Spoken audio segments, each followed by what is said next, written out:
Olá, a gente volta agora a falar sobre a medida de suspensão temporária do contrato de aprendizagem, falando sobre algumas características desta medida prevista na MP 936. A medida, a medida provisória 936, ela diz que a duração máxima da suspensão temporária do contrato é de 60 dias e que a empresa pode, inclusive, fracionar em 2 períodos de 30 a aplicação da medida, sempre dependendo de acordo por escrito, né, individual ou por negociação coletiva.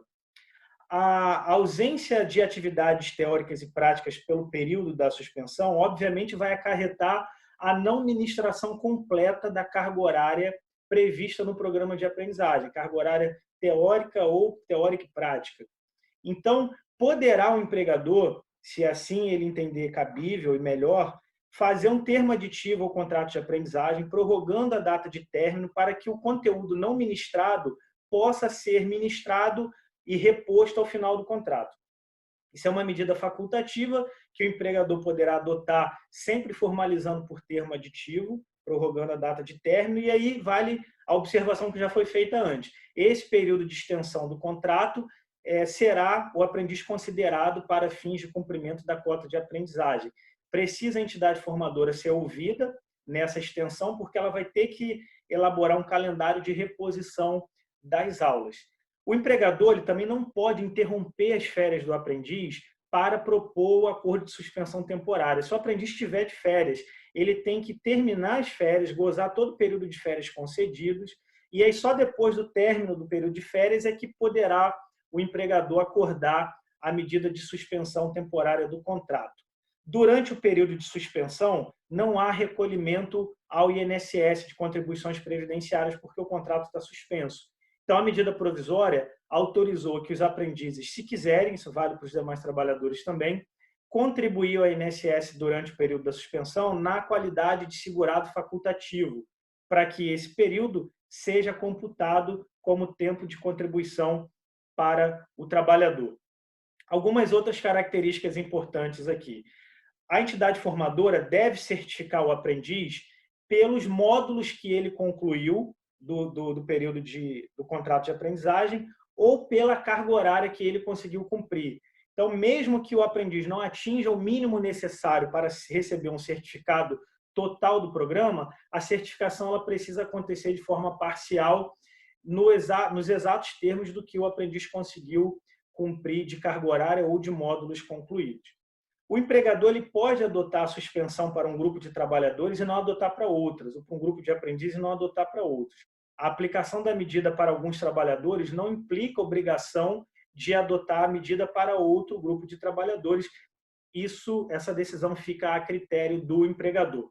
A medida provisória também mencionou de forma clara que a suspensão temporária do contrato não se aplica aos órgãos da administração pública direta e indireta, às empresas públicas e sociedades de economia mista, inclusive às suas subsidiárias e organismos internacionais. Lá na medida provisória também está escrito assim: a medida de suspensão temporária do contrato ela vai cessar no prazo de 2 dias contados da data estabelecida no acordo por escrito, individual ou coletivo, para a duração da medida, e lembrando que aqui a duração máxima é de 60 dias, ou da data de comunicação do empregador que informe ao empregado que deseja antecipar o fim da medida. Assim como já foi dito no vídeo anterior, se o empregador quiser antecipar o fim da medida de suspensão, ele pode. Ele vai comunicar isso ao empregado e 2 dias após a comunicação, a medida se encerra e volta a tudo ao normal como era antes da suspensão do contrato de trabalho.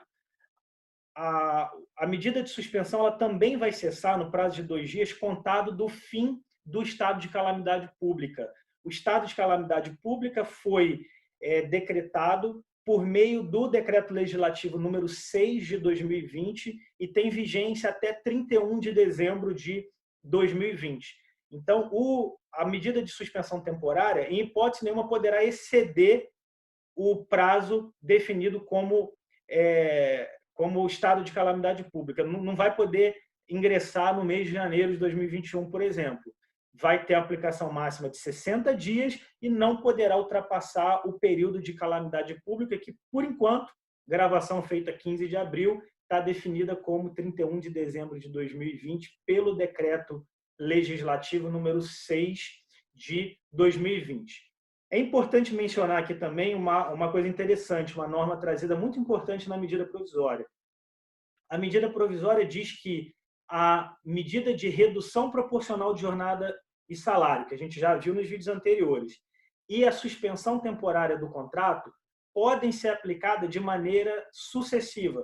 Ou seja, primeiro aplica-se uma e, quando terminar, aplica-se a outra. É possível isso, desde que sejam observados prazos máximos de cada uma delas, e aí lembrando, da redução proporcional de jornada e salário, prazo máximo é 90 dias, e suspensão temporária do contrato, o prazo máximo é 60 dias. Desde que observado o prazo máximo de cada uma e desde que a soma das duas não ultrapasse o prazo máximo de 90 dias. Então, é possível, por exemplo, que seja aplicado 60 dias de redução de jornada e salário e depois 30 dias de suspensão de contrato. Observou-se o prazo máximo de cada uma e a soma dos dois é 90. Ou é possível, por exemplo, que seja aplicado 30 dias de redução de jornada e salário com 60 dias de suspensão do contrato de trabalho. De novo, a soma dos dois deu 90, cumprindo o que está estabelecido na medida provisória. A gente continua no próximo vídeo, não saia daí.